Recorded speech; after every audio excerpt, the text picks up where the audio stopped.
Hey, how's it going? Sonny Chris here, your lender in sneakers with American Pacific Mortgage, San Diego. Happy Hump Wednesday. Hope everybody is still self-quarantining, and hopefully you're doing your part as well to flatten the curve so we can go back to normal life.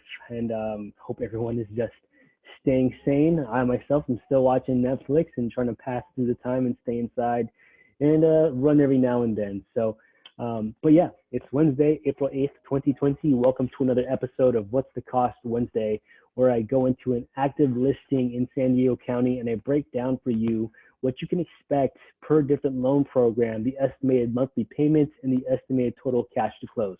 And I have a little bit of a treat for you guys here today. If you stick around towards the end, I'm getting a lot of questions as far as to, with what's happening economically. People are asking, Sonny, is now the right time to buy? So what I've done was I essentially created a cost of waiting analysis for waiting 1 year to try to time the market. So with that being said, stay tuned towards the end if that's what you're interested in. I'll probably just time mark where I talk about waiting 1 year so that you can have access to that, but don't want to take up too much of your time here. Let's just hop right into it. So I'm going to share you my screen real fast.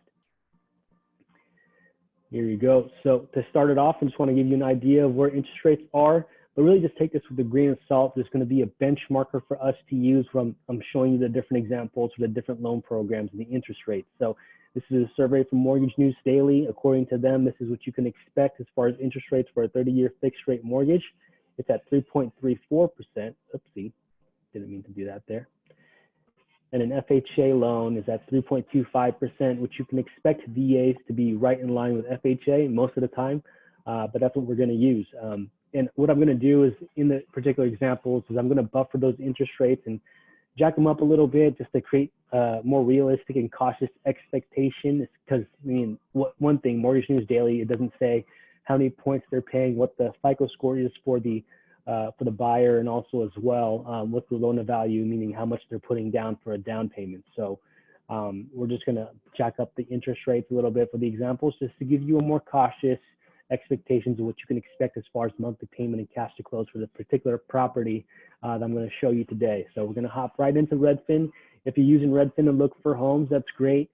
Go ahead and do that. But also as well, if you're trying to get into a transaction, I highly, highly, highly recommend that you find a local expert, a real estate agent to partner up with as a buyer and also as a seller as well. Because once you hop into a transaction, there's going to be a lot of things coming at you because you have two processes running at the same exact time, the loan process and the actual transaction. You're going to have escrow to talk to. You're going to be dealing with the selling agent and the seller.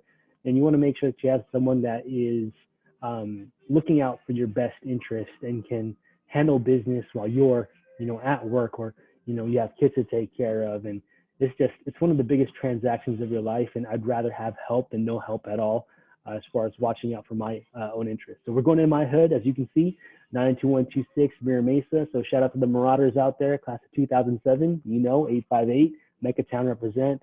But I found a sweet condo off of Mira Mesa Boulevard listed for about $320. So we're going to go into that listing. Whoever's listing this is, you're welcome. Free advertising. So we have 10818 Adderman Avenue, number 123. We're not going to spend too much time here on the pictures, but we'll definitely go through it just a little bit because I want to get to the examples and get to the end portion just to kind of give you the most important information. This is important too, but I want to give you my portion of the information. So the price is listed at $319,900, 1 bedroom, 1 bath, 598 square feet. It's a condo, so a little bit of a change up here. Yeah, it looks pretty good. It looks like a remodel. The floor looks new. I'm liking the floor. I saw a gas stove there. The cabinets look new as well. Looks like fresh new paint. I think you got a little patio here. And yeah, it's a pretty good, looks pretty nice. Let's hop right into the most important information is, can you afford it? And that's what we're going to look at here. This is the total cost analysis. I'm going to show you a rent versus own and also a cost of waiting example towards the end. So here's the rent versus own analysis. We're using $19.50 for the rent, which I think is pretty reasonable for Mira Mesa. And we're comparing conventional FHA and VA 30-year fixed rate mortgages. So for the conventional 30-year fixed rate mortgage, $319,900 purchase price, interest rate at 4.25. Once again, the buffer. And also, please keep in mind that once you speak with a loan officer or speaking with me, and we actually do your pre-approval, your terms are going to change because we've actually customized your terms based off your own particular situation and your needs as far as financing, but also as well, most importantly, your financial profile, which is your credit, your income, your assets that you want to allocate to purchasing your home. So interest rate at 4.25, you can expect a monthly payment at $23.65, which includes the 320 HOA for that condo. So total cash to close for conventional is at $19,192, and that is including your down payment. So that's the total cash to close in, well, good estimate to close on this condo. FHA 30-year fixed rate mortgage, $319 purchase price, 3.5% down payment. You're looking at 3.5% as the interest rate. Estimated monthly payment to be $23.52. And then total cash to close at $20,791.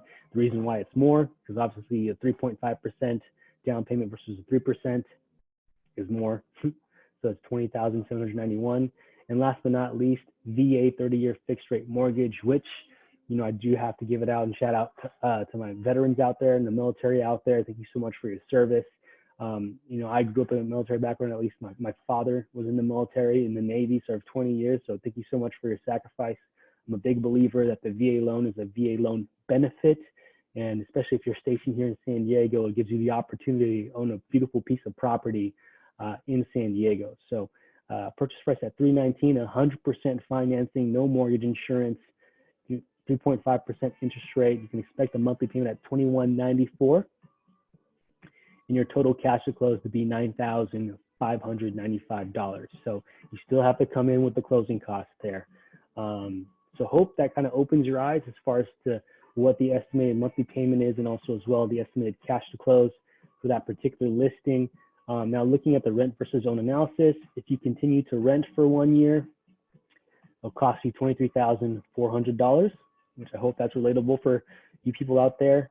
And then also if you go into more info, if you had owned for about a year, yes, you'll be spending that much on the principal paid down, $5,000, but also as well, you're accumulating equity. So 1 year under a VA, under a conventional loan, you can expect about this much in equity, FHA, and then VA. So that's the big difference there. And with equity, that's why you have the net monthly payments here. It's because on your monthly mortgage payments, when you're making the payment, you're paying down the principal, which along with the appreciation is helping you create equity in your home. Now, one question that I do want to have time to address here, and I'll try to speed up as much as I can so that you guys can get the gist of it, is that with all the economic stuff that is going on, and obviously the slowdown for real estate, but people are still buying and selling homes right now. I do have people wondering, you know, is now the right time to buy, or should I wait until, you know, the market crashes? Which this isn't a financial meltdown. This is a induced recession due to a health crisis. So it wasn't that the economy was bad. Right now, our health is at risk.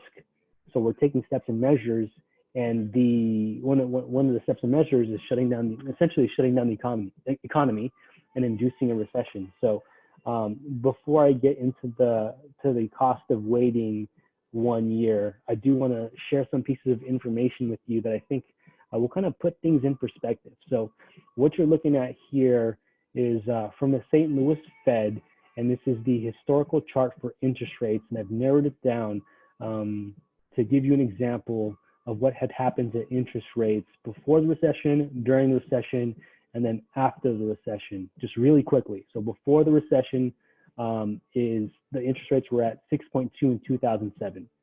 During the recession in 2008, it got as low as 4.8 and then 4.82 in May 2009. And look what happened just 1 month out of the recession. Boom, shot up to 5.9. So you're looking at 4.8 to 5.59, which is about 0.7 to 0.8 of a difference just in 1 month alone. And I'm not saying that interest rates are going to shoot up once we get out of what we're in right now, but what I am saying is that it is a possibility. So trying to time the market is a lot more trickier than you think. So this is interest rates. Now, what people are trying to imply, and we're going to touch, is home prices. So this is the, once again, with the St. Louis Fed, this is the Case-Shiller Index, which essentially is like a stock that measures home prices. This one is particularly or specifically focused in on San Diego home prices. And this is what happened. So this is essentially a chart. You can digest this as or translate this to as a stock price. The price was at 203, and the lowest it got during the recession was at 145. So about a 30% reduction in price. Now, what we're in right now, as far as the health-induced recession, is totally different from what happened in 2008, which was the financial meltdown.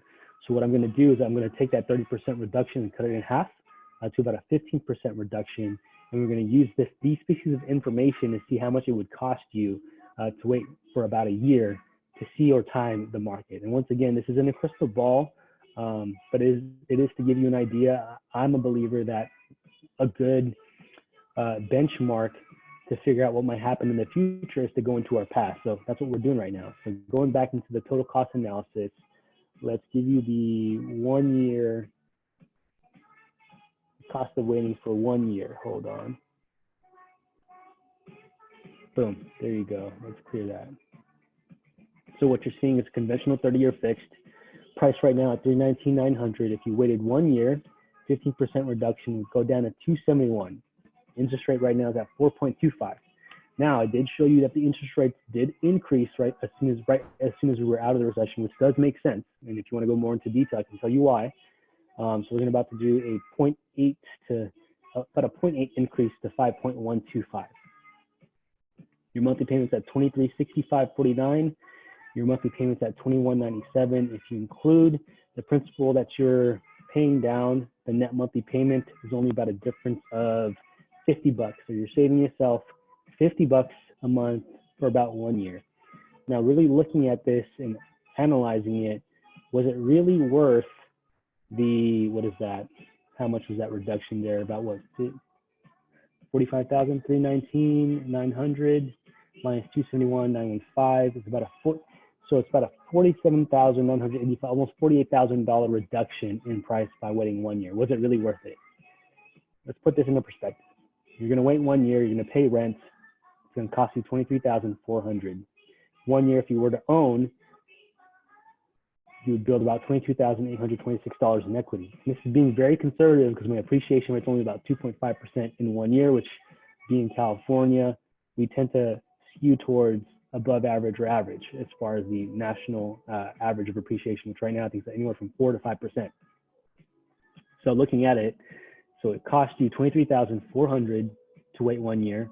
You missed out on the equity, $22,826. So it's about $46,000. So you just saved $2,000. So was that $2,000 really worth it, and not having any home ownership, and you're still going to have to pay, closing costs after 1 year? You're still going to have to pay a down payment after 1 year and have a higher interest rate. Now let's look at it at the long-term picture. So if you were to own, in 5 years, this is how much you would, right now, this is how much you would have in equity in 5 years, about $80,000.